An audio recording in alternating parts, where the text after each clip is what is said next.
Running /find-issues on your SDK project is how you start the issue-driven pipeline we introduced a couple episodes back. Type it into Claude Code and it goes to work before you do anything else. The command dispatches 5 parallel Explore agents. Each one is scoped to a specific category: bugs, inconsistencies, incomplete work, performance, and UI/accessibility. They run simultaneously and report back independently.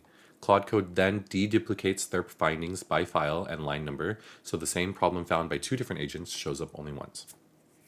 The categories are practical: bugs catches actual breakage, missing error handling, type mismatches. Inconsistencies finds places where the same thing is done 2 different ways across files. Incomplete work looks for to-do comments, placeholder implementations, dead code paths. Performance spots expensive patterns. And then UI/accessibility catches missing labels, poor contrast ratios, and elements that don't work with keyboard navigation. You might have 40 findings, you'll probably file 8 or 10. What comes back is a numbered list. Each item has a file path, a line reference, a problem description, and a category.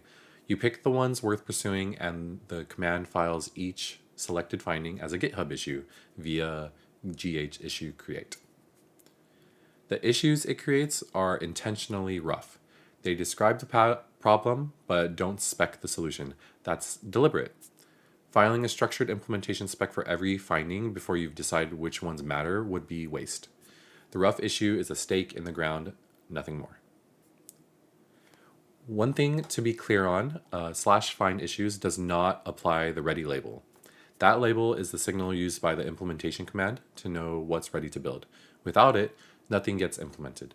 You need to run the spec command on each issue first. The spec step is where the real design work happens. For this command to work, you need the GitHub CLI installed and authenticated to your repo. If issue list works in your terminal, you're set. If not, sort that out before you run this next command.